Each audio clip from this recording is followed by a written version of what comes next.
गुरुदेव, जिस बाप ने अपनी जान से भी प्यारी बेटी दी हो, जिस भाई ने अपनी हमजोली बहन दी हो, एक बहन ने अपनी परछाई दे दी हो, एक माँ ने जो दुनिया को सब कुछ दे सकती है बट अपनी संतान उस माँ ने अपनी बेटी दी हो, गुरुदेव फिर भी लोग आजकल की शादियों में काफी दहेज मांगते हैं और अगर मन मुताबिक दहेज नहीं मिले तो लड़की के साथ हिंसा तक कर देते हैं। गुरुदेव हम्म। इस पर भी थोड़ा प्रकाश डालेंगे तो सब लोगों की आंखें खुलेंगी। आप प्रकाश क्या डालना है?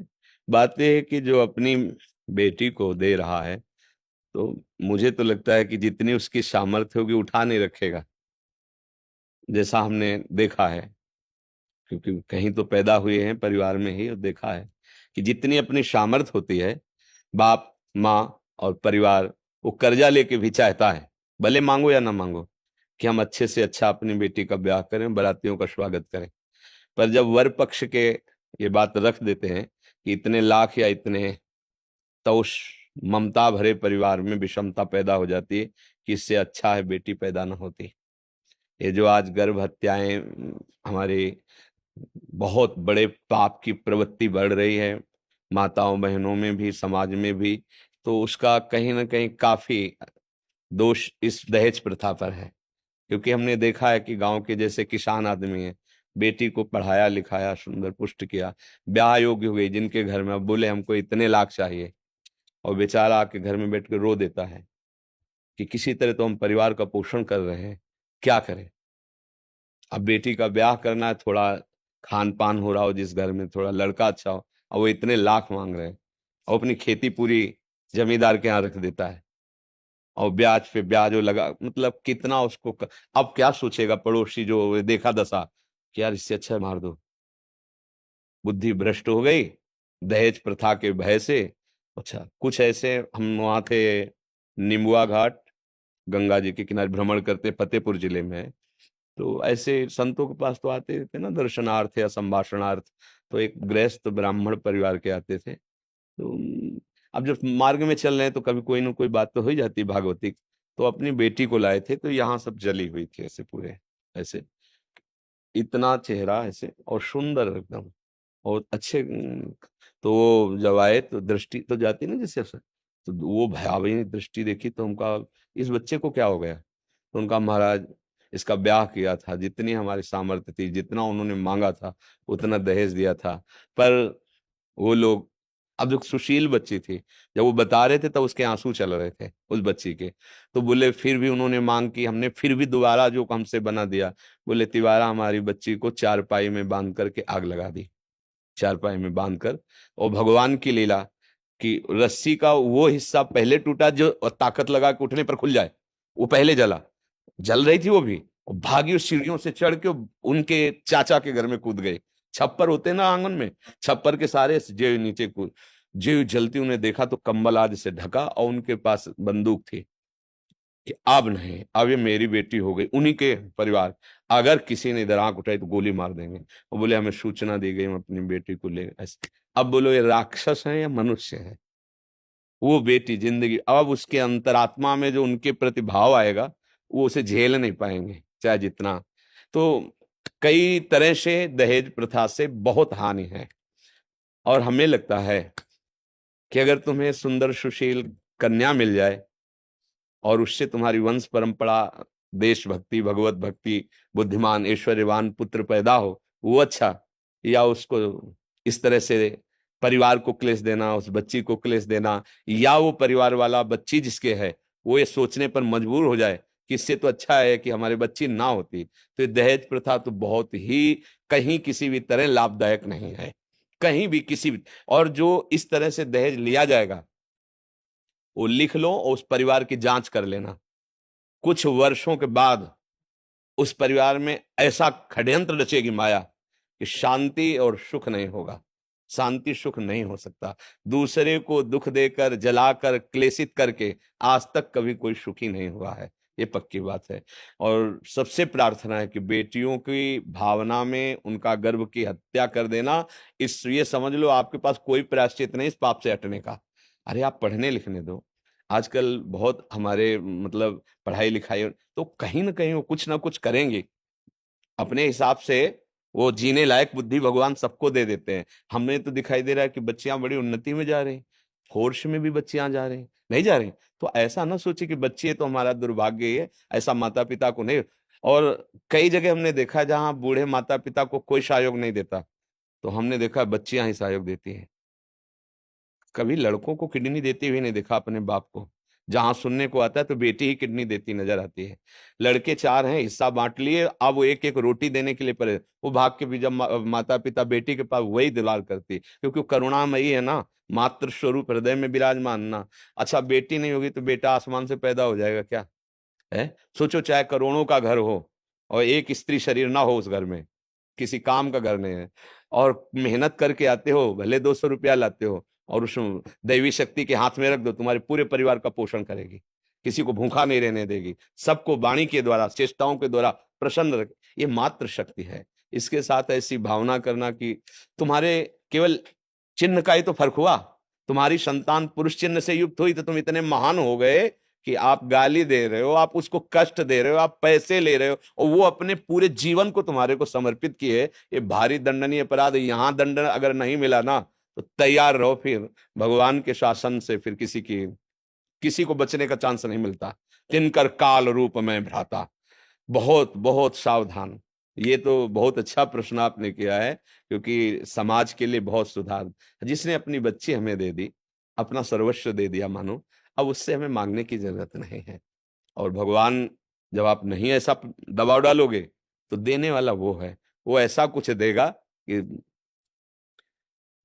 एक घर में ब्याह हुआ हमारे परिचय का, उनके परिवार के जनों ने उनको अलग कर दिया क्योंकि उन्होंने दहेज नहीं दिया था, गरीब परिवार थे। तो अब उस लड़के ने राजी होकर ब्याह किया, क्योंकि कुछ लड़के ऐसे बुद्धिमान होते हैं कि अगर हमारा भाव बन रहा है, हमारे अनुकूल पड़ रहा है, तो हम धन लेके क्या करेंगे। पर माता पिता का भाव धन के प्रति था तो उसको अलग कर दिया, एक कमरा केवल दिया।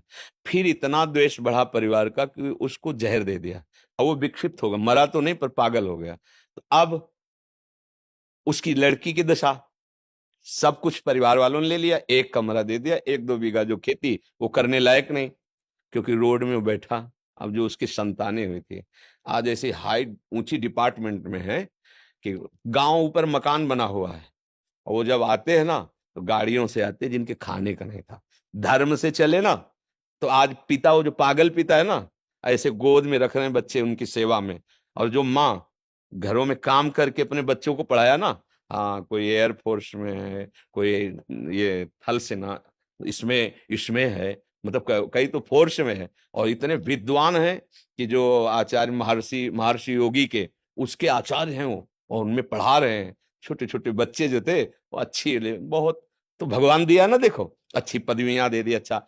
और वो जो घर वाले हैं वो उसी की स्थिति में पड़े। अगर भगवान देंगे ना तो आप महान बन जाओगे। और किसी भी जीव को सताना, फिर वो तुम्हारी शरणागत हुई है, पाणी ग्रहण तुमने किया, तुम्हारे घर में आई है। कितने राक्षसी स्वभाव के होते हैं।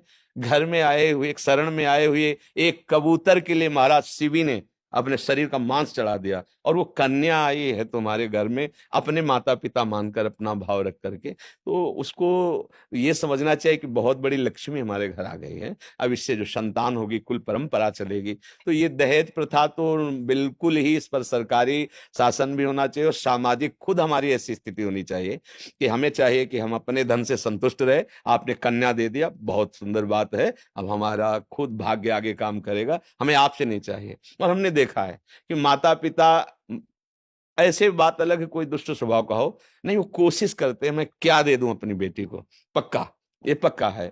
हाँ मतलब जब बेटी विदा होती है ना, जनक जी के भी आंसू आ गए थे जब सिया जी को विदा कर रहे। कोई भी ऐसा पिता लें जिसके हृदय में, तो वो काहे को रखेगा, अपने जो जितनी सामर्थ्य उतना तो दे ही देगा। तो इसलिए मुझे लगता है दहेज नहीं मांगना चाहिए। दहेज देने के भय से गर्भ में बेटी की हत्या नहीं करनी चाहिए। वो आज का समय देखो, आज का समय ऐसा है कि बेटी देखो, हमारे राष्ट्र में तो बेटी ही राष्ट्रपति है। हमारे देश के राष्ट्रपति कौन है? है नहीं, मतलब राष्ट्र के स्वामित्व का जो प्रथम पद है वो देवी बैठी हुई है, शक्ति तो बैठी हुई है।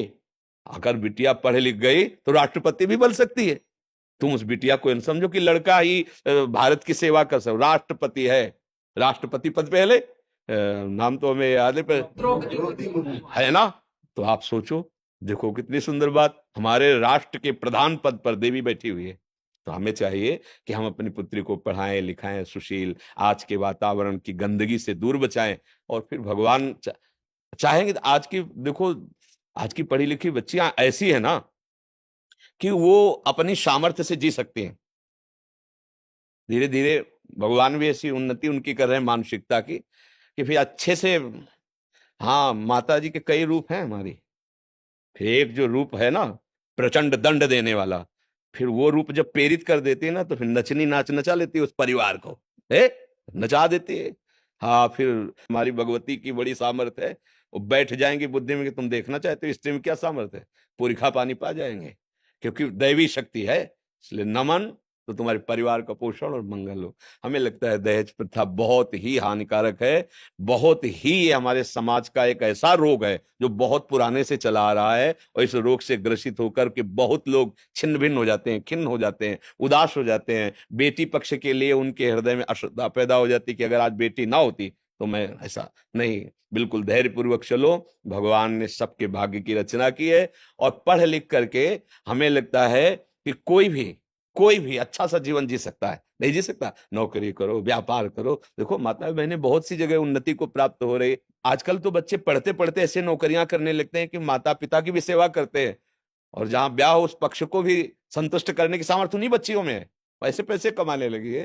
तो पर दहेज लेने वाली भावनाओं का त्याग कर देना चाहिए। हाँ, सब नौजवान भाई समाज सुधारक बनो, व्यसन त्यागो, गंदी बातें गंदी आदतें जो हमारे समाज में फैल रही, एक दूसरे मिल करके रोको। अगर आप रुके और एक मित्र को रोका तो दूसरे को रोकने की सामर्थ्य रखता है।